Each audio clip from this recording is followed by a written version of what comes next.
India is recognized to be the world's largest outsourcing destination for the IT-BPM industry, capturing a market share of more than half of the entire world's global outsourcing market at more than 55%. This has led India to profit from it as it registers as the outsourcing giant, total value at over $194 billion. Moreover, the entire industry, along with India, is expected to grow further. Analysts estimate that it'll be as much as 7.25% CAGR by 2025. So how did India become the world's #1 choice for outsourcing? And is outsourcing the very future of India? Before we move on, don't forget to leave us a like and subscribe for more. Way back in 1985, the US-based company called Texas Instruments became India's first ever office in Bangalore. Since then, many technologies and even airline companies followed, all to cut costs back in the US and look for low-cost skilled talent elsewhere in the world.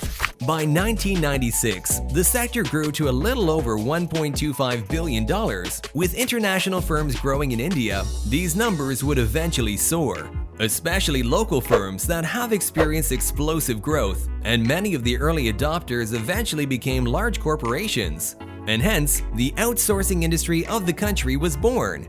All of the corporations now cater to a wide array of services, from engineering to R&D, and most importantly is IT services. Eventually, the Indian outsourcing industry would reach a whopping 50% of the entire world's market share, and have done so consecutively throughout. Today, the Indian outsourcing industry is huge. It caters to a wide array of geographic and industry diversification. While the majority of its customers hail from the United States, its growth in Europe is also a key customer. Moreover, its diversified services prove as a key gateway to companies who wish to scale up. The country even has some of the best platforms and infrastructures that can consistently go along with the growth of the world.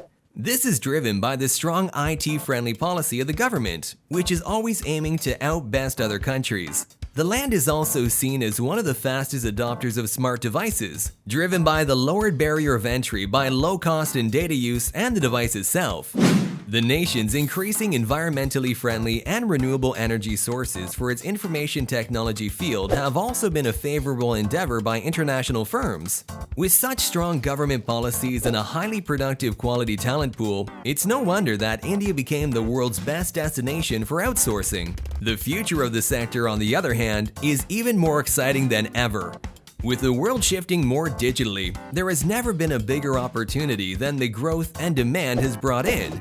So much so that the IT-BPM industry revenue is expected to reach over $350 billion by 2025. Furthermore, the emergence of the new advanced technologies driven by the fourth industrial revolution has given yet another room for growth for the nation. And likewise, with its increasingly IT graduates, the future is looking strong. What comes as more of an exciting feat is how the country is embracing Industry 4.0. Some countries around the world have looked at it as rather harmful. AI is a threat to humanity. Blockchain will disrupt the national currency. Some jobs will be lost along the way, and so much more. But India seems to be taking a rather better view on Industry 4.0. Blockchain is being embraced as the citizens become the highest number of cryptocurrency holders in the entire world. Views on AI and automation are both key parts in helping the agenda called Make in India, where the country would become a global manufacturing hub. Whereas after the scheme was enacted, there was a gradual growth in the automation field. These have all continuously pushed the already massive opportunity into a larger horizon for India. While the industry may look good, it is not perfect. First of all, automation will be one of the largest disruptors in the job market. Many will lose their jobs. However, we think that the country is capable of handling this through various reskilling education policies. The growing demand for talent is also an issue. With other countries stealing talent, proposing a higher salary rate has become a risk to the industry, as Indians may choose to migrate. It has already been done previously that some of the greatest talent the country had eventually went elsewhere and became CEOs of Fortune 500 companies. While there are more challenges out there, we think that with a proper policy approach and strong public and private collaboration, the IT-BPM's future will be bright.